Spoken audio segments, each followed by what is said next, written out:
ఈ ప్రపంచంలో చాలా దేశాల్లో జీన్స్ ప్యాంట్ అయితే ఎక్కువగా ధరిస్తారు. చిన్న పిల్లల దగ్గర నుంచి సీనియర్ సిటిజన్స్ వరకు జీన్స్ ప్యాంట్ అయితే ఎక్కువగా ధరిస్తారు. ఒకప్పుడు మనం చూసుకున్నట్లయితే జీన్స్ ప్యాంట్ అనేది మగవాళ్ళు మాత్రమే వేసుకునే వాళ్ళు. అయితే ఈ మధ్య కాలంలో కల్చర్ పెరిగిపోవడంతో ఆడవాళ్ళు కూడా జీన్స్ ప్యాంట్ అయితే వేసుకుంటున్నారు. ప్రపంచంలో నలుమూలల్లో ఎక్కడ చూసుకున్నా సరే ప్రజల దగ్గరున్న దుస్తుల్లో ఒకటో రెండో జీన్స్ ప్యాంట్లు అయితే కంపల్సరీగా ఉంటాయి.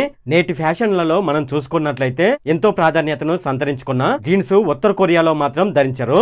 ఇది చెప్పడానికి వింతగా ఉన్నా వినడానికి కామెడీగా ఉన్నా ఇదే నిజం. అయితే ఇప్పుడు మనం ఈ వీడియోలో ఉత్తర కొరియాలో జీన్స్ ఎందుకు ధరించరు అనే విషయాన్ని మనం ఈ వీడియోలో డిస్కస్ చేద్దాము. హాయ్ ఫ్రెండ్, నా పేరు సతీష్ బాబు.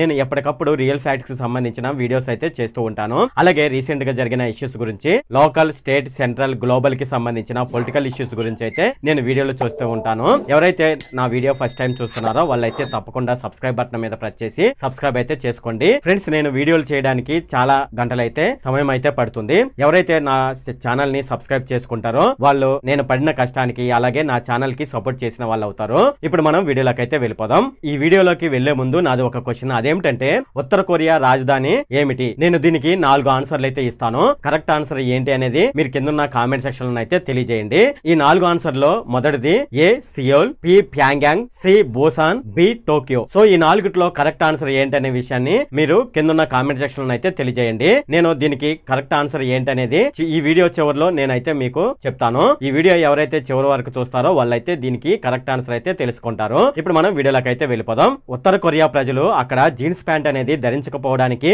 ప్రధాన కారణం ఏమిటని మనం చెప్పుకోవాలంటే మనం రెండవ ప్రపంచ యుద్ధంలోకి వెళ్ళవలసి ఉంటుంది. 20వ శతాబ్దం మధ్యలో దీనికి సంబంధించిన చరిత్ర ఉంది. దాని గురించి అయితే తెలుసుకోవాలి. అప్పట్లో కొరియా 2 వేరు దేశాలుగా విభజింపబడింది. అవి ఏమిటని మనం చూసుకున్నట్లయితే ఒకటి ఉత్తర కొరియా, 2 దక్షిణ కొరియా. అప్పుడు ఈ 2 దేశాలు ప్రపంచ అగ్ర రాజ్యాలను వ్యతిరేకించడం మొదలుపెట్టాయి. అప్పటి ప్రధాని అయినటువంటి కిమ్ ఇల్ సంగ్ నేతృత్వంలో ఉత్తర కొరియా సోవియట్ యూనియన్, చైనాతో బలమైన సంబంధాలు ఉత్తర కొరియా ఏర్పాటు చేసుకుంది. ఈ క్రమంలోనే ఆ దేశంలో కమ్యూనిస్టు సిద్ధాంతాలు రూపొందించబడ్డాయి. అయితే అప్పుడు దక్షిణ కొరియా ఏం చేసిందంటే ఉత్తర కొరియా అగ్రరాజ్యాలను వ్యతిరేకించిందని చెప్పుకున్నాం కదా. అయితే దక్షిణ కొరియా ఏం చేసిందంటే ఈ అగ్రరాజ్యాలతో మిత్ర సంబంధాలు అయితే ఏర్పాటు చేసుకుంది. ఈ కారణంతోనే యునైటెడ్ స్టేట్స్ తో సంబంధం ఉన్న ఏ దేశానికి అయినా సరే ఉత్తర కొరియా వ్యతిరేకంగా ఉంది. ముఖ్యంగా ప్రచ్ఛన్న యుద్ధ సమయంలో అంటే అమెరికా మరియు సోవియట్ యూనియన్ మధ్య ప్రత్యక్షంగా యుద్ధం అనేది జరగపోయినప్పటికీ రాజకీయ, ఆర్థిక, సైనిక, సాంకేతిక రంగాల్లో మనం చూసుకున్నట్లయితే తీవ్రమైన పోటీ ఆ కాలంలో ఏర్పడింది. ఇది సుమారుగా 1947 నుంచి 1991 వరకు సాగింది. అప్పటి కాలంలో జీన్స్ ధరించడం అనేది వెస్టర్న్ కల్చర్ ని ఫాలో అవుతున్న అమెరికాకి ఇది అమెరికా సంస్కృతికి చిహ్నంగా మారింది. అయితే ఆ కాలంలో ఉత్తర కొరియా జీన్స్ అనేది కేవలం దుస్తులుగా మాత్రమే కాకుండా పాశ్చాత్య సంస్కృతి అలాగే స్వేచ్ఛకు, తిరుగుబాటుదనానికి ఉత్తర కొరియా భావించింది. అయితే ఉత్తర కొరియా ఫ్యాషన్లలో కూడా ఆ దేశ పాలనా విధానాలను ప్రతిబింబించేలా ఉండాలనే నియమం అయితే ఆ దేశం అయితే ఏర్పాటు చేసుకుంది. ఉత్తర కొరియాలో సోషలిస్టు అధర్మాలను ప్రతిబింబించే దుస్తులు ఎక్కువగా ప్రచారంలో ఉంటాయి. వెస్టర్న్ కల్చర్ కు సంబంధించిన దుస్తులు అంటే జీన్స్ పూర్తిగా అక్కడ నిషేధించడం జరిగింది. మరి ముఖ్యంగా మనం చూసుకున్నట్లయితే స్కిన్నీ జీన్స్ అంటారు. అంటే మన శరీరానికి అతుక్కుపోయే విధంగా జీన్స్ అయితే ఉంటాయి. వాటిని స్కిన్నీ జీన్స్ అంటారు. అటువంటి జీన్స్ ధరించడం అనేది ఉత్తర కొరియాలో ఒక పెద్ద నేరం. ఉత్తర కొరియాలో జీన్స్ అనేది ఎవరు ధరించకుండా ఉండాలనే నిబంధన అక్కడ కఠినంగా పాటించడం జరుగుతుంది. దీనికోసం అక్కడ పెట్రోలింగ్ విభాగాలు కూడా ఏర్పాటు చేయడం జరిగింది. అంటే మనకు హైవేలో వెళ్తున్నప్పుడు పెట్రోలింగ్ వాళ్ళు తిరుగుతూ ఉంటారు కదా, అక్కడ కూడా ఎవరైనా సరే జీన్స్ వేసుకుని తిరుగుతారనేది అబ్జర్వ్ చేయడానికి అక్కడ పెట్రోలింగ్ వాళ్ళు అయితే తిరుగుతూ ఉంటారు. ఇలా తిరగడాన్ని వాళ్ళు ఫ్యాషన్ పోలీసు అనే పేరుతో పిలవడం జరుగుతుంది. వీళ్ళు జీన్స్ ధరించకుండా చూడడం మాత్రమే కాకుండా అక్కడ ఉన్న ప్రజలు ఎటువంటి ఉల్లంఘనలకు పాల్పడకుండా అక్కడ అధికారులు నిఘా ఉంచుతారు. ఎవరైనా జీన్స్ ధరించినా అక్కడ ఉన్న దుస్తుల కోడ్ ని ఉల్లంఘించినా తీవ్రమైన పరిణామాలు వాళ్ళు ఎదుర్కోవాల్సి వస్తుంది. ఒక్కో సందర్భంలో జరిమానా అలాగే బహిరంగ ప్రదేశాల్లో అవమానం అయితే ఎదుర్కోవాల్సి వస్తుంది.